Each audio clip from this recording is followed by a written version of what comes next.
안녕하세요. 은혜의 정원교회를 담임하고 있는 정재우 목사입니다. 이렇게 C채널 영상을 통해서 여러분들과 함께 은혜를 나누게 돼서 기쁘게 생각합니다. 오늘 저는 여러분들과 함께 좋은 인생 거울에 대해서 생각을 나눠보고자 합니다. 사람에게는 두 가지 얼굴이 있습니다. 내면의 얼굴이 있고 외면의 얼굴이 있습니다. 그 가운데에서 가장 중요한 것은 내면의 얼굴입니다.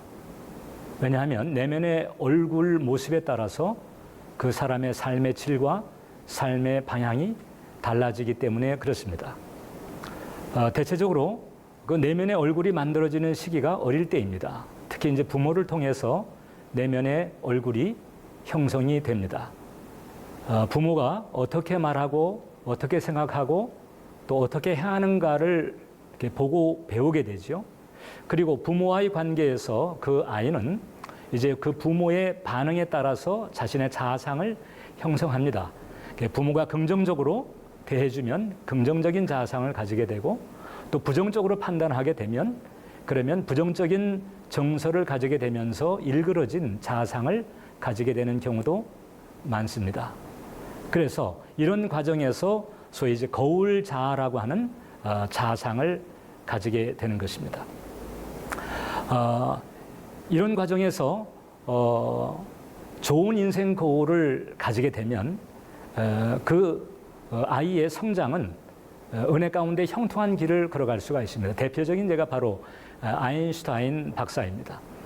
그는 4살이 될 때까지 말을 잘 하지 못했고 그리고 학교를 다니면서도 학업의 진도가 좋지 않았습니다. 그리고 학교 선생님은 그에게 가망이 없다는 평가를 자주 내리기도 했습니다. 그러나 그가 집에 돌아왔을 때 늘 자주 접하는 엄마로부터 이제 긍정적인 격려를 받게 됩니다. 즉, 엄마가 긍정적인 거울 역할을 하면서 아인슈타인의 자아상을 긍정적으로 만들게 된 거지요. 너는 훌륭한 사람이 될 수가 있어. 너는 다른 아이에게 없는 훌륭한 자질이 있어. 이렇게 끊임없이 격려해 주면서 아인슈타인의 내면의 얼굴이 긍정적으로 형성될 수 있도록 그렇게 인도한 결과 위대한 과학자로서 성공할 수가 있었던 것입니다. 그래서 우리는 인생의 과정에서 인생 거울 역할을 하는 좋은 부모를 만날 필요가 있고 그리고 부모 입장에서는 아이들로 하여금 긍정적인 자아를 가질 수 있도록 긍정적인 거울 역할을 해주는 지혜가 필요합니다. 또 하나 대표적인 예가 바로 닉 부이지치의 경우입니다. 잘 아시는 것처럼 닉 부이지치는 사지가 없는 채로 출생을 했습니다. 산부인과 분만실에서 그들의 부모가 그의 모습을 봤을 때 경악을 금할 수가 없었습니다. 그리고 심히 큰 정신적 충격을 받으면서 한동안 마음의 고통을 겪었습니다. 그러나 평신도 목회자 부부였던 그 닉 부이지치의 부모님들은 이제 마음을 추스리게 됩니다. 이렇게 끊임없이 엄습하는 쓸모없는 걱정에 휘둘릴 것이 아니고 이제 하루하루 착실하게 그리고 성실하게 그리고 맑고 밝게 이 아이를 키워나가자. 이런 마음을 가지고 긍정적인 거울 역할을 하기에 힘썼습니다. 그 결과 닉 부이지치가 성장을 하는 과정에서 한때 어려움이 없었던 것은 아니지만은 그러나 그 모든 사지가 없는 그런 그 장애의 질고를 넘어서서 오히려 사지가 멀쩡한 정상인들에게 선한 영향력을 베푸는 그런 긍정적인 사람으로서 전 세계를 다니면서 선한 영향력을 베풀고 있는 것입니다. 그래서 우리가 이 좋은 인생 거울을 가진다고 하는 것이 얼마나 중요한가를 우리는 이제 이런 예를 통해서 알 수가 있는데 특별히 하나님께서 우리에게 예비하신 좋은 거울이 있습니다. 때로 우리는 우리가 원치 않는 아픔을 겪을 때도 있고 원치 않는 성장 과정을 겪을 때가 있습니다. 그래서 우리의 부모가 좋지 않은 거울, 깨진 거울처럼 우리의 삶에 영향을 주는 경우가 많죠. 어떤 자매님이 전도를 받고 교회를 다니게 됐습니다. 이제 교회를 다니게 되면서 이제 하나님을 아버지라고 불러야 된다는 사실을 알게 되면서 마음속에 충격을 받게 됩니다. 그리고는 그 자매는 이렇게 얘기를 했습니다.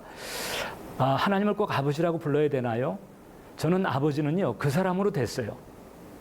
저는 또 다른 아버지가 필요가 없습니다. 그 자매님의 경우 아버지가 깨진 거울, 일그러진 거울 역할을 했던 것을 우리가 짐작할 수가 있죠.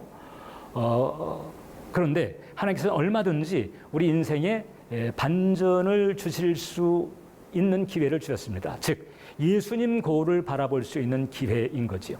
믿음의 주여 온전케 하시는 이인 예수를 바라보라. 성경은 끊임없이 우리에게 권하고 있습니다. 예수님이 우리의 거울이 되는 것입니다. 부모 혹은 친구 혹은 선생님 모두가 거울 역할을 할 수 있지만은 그러나 예수님 거울이야말로 최상의 거울이고 가장 좋은 거울인 것입니다. 그 예수님의 거울을 우리가 바라보면서 예수님의 성품을 따라서 변화가 될 때 그때 우리는 예수 그리스도의 장성한 분량에 이르게 될 것이고 그리고 예수님 수준의 일들이 우리에게 일어나게 되는 것입니다. 여러분 빌리그레암 목사님이 1934년 16세 때 전도 집회에서 예수님을 영접하면서 그때서부터 예수님 거울을 바라보면서 인생의 길을 걷기 시작했습니다. 그 결과 마음이 달라지고 내면이 달라지고 성품이 달라지고 삶이 달라지면서 이제 위대한 복음 사역자로 쓰임 받는 그 길을 걸어가게 된 것입니다. 예수님 거울을 바라보면서 예수님의 형상을 담게 되면 예수님의 수준에 이르는 예수님의 역사가 우리의 삶에 나타날 수 있습니다. 예수님 거울을 바라보세요. 그러면 예수님의 은혜 또 예수님의 영광을 체험하며 보게 되는 은총을 얻게 될 것입니다. 이와 같은 은총이 시청자 여러분 모두의 삶에 충만히 임하게 되시기를 소망합니다.